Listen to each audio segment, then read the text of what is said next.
Open করে আপনাদের দেখাইলাম, যেহেতু এখনো ভিডিওটা আপলোড হয়নি। ফেসবুকের কমেন্ট করবেন, এরপর এরকম আসবে ডাউনলোড। প্রথমবার অ্যাপস ইনস্টল করলে এরকম একটা পারমিশন চাবে, অ্যালাউ করে দিবেন। ওকে, আমাদের গেমটি ইনস্টল। কিভাবে কোনো রকম আরবি বা কয়েন ছাড়া বা simulate Indonesia Bangladeshi map mode add করবেন, কোনো রকম ঝামেলা ছাড়া ইন্দোনেশিয়া কিভাবে করে মোবাইলের হোম পেজে চলে আসবেন। তো আমার এই যে ঢাকা টু রংপুর আছে, এটা চলে আসবে। তো আপনারা কিভাবে ম্যাপ মোডটি পাবেন, ম্যাপ মোডটি ডাউনলোড, আমার এই যে ঢাকা টু রংপুর আছে এই ম্যাপটা, তো বক্সে চলে যাবেন, সেখান থেকে ডাউনলোড করে নেবেন। তো ডাউনলোড ফোল্ডার আসার পর এখান থেকে আপনারা যে ফাইলটি ডাউনলোড করছেন সেই ফাইলটি খুঁজে নেবেন। তো আমার এই যে ঢাকা টু রংপুর আছে এই ম্যাপটা, তো দেখতে পাচ্ছেন এটাকে আমি এবার আনচিপ করবো। প্রথমে ফাইলটাকে আনচিপ করতে হবে। আনচিপ করার জন্য জাস্ট এটার উপরে একটা ক্লিক করে দেবো। এটার উপরে ক্লিক করে দেওয়ার পর এখান থেকে যে এক্সট্রা ঢেয়ার লেখা আছে, তো এক্সট্রা ঢেয়ারে ক্লিক করে দেবো। এক্সট্রা ঢেয়ারে ক্লিক করে দেওয়ার পর আমাদের যে ফাইলটি আছে,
আমাদের যে ফাইলটি আছে ফাইলটি কিন্তু আনচিপ হয়ে যাবে।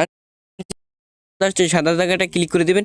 ক্লিক বা কাট ডকুমেন্ট ফোল্ডার, তো ডকুমেন্ট ফোল্ডারে যাওয়ার আগে আপনারা যদি সরাসরি বাসিট ফোল্ডারটি পেয়ে যান, এখানে বাসিট ফোল্ডারটি চলে আসছে, এটার উপর এটা ক্লিক করে দেবেন। ক্লিক করলে এটা পেস্ট হয়ে গেছে। তো আমরা গেমে চলে আসলাম। গেমে আসার পর এখানে দেখতে পাচ্ছেন আমাদের যে ম্যাপ আছে, এখানে আমি দেখিয়ে দিচ্ছি ম্যাপটা অ্যাড হয়েছে কিনা। তো এই দেখুন, উপকারে আসে তাহলে অবশ্যই চ্যানেলটাকে সাবস্ক্রাইব করে দিয়ে পাশে থাকা বেল আইকনটি বাজিয়ে দেবেন। ধন্যবাদ।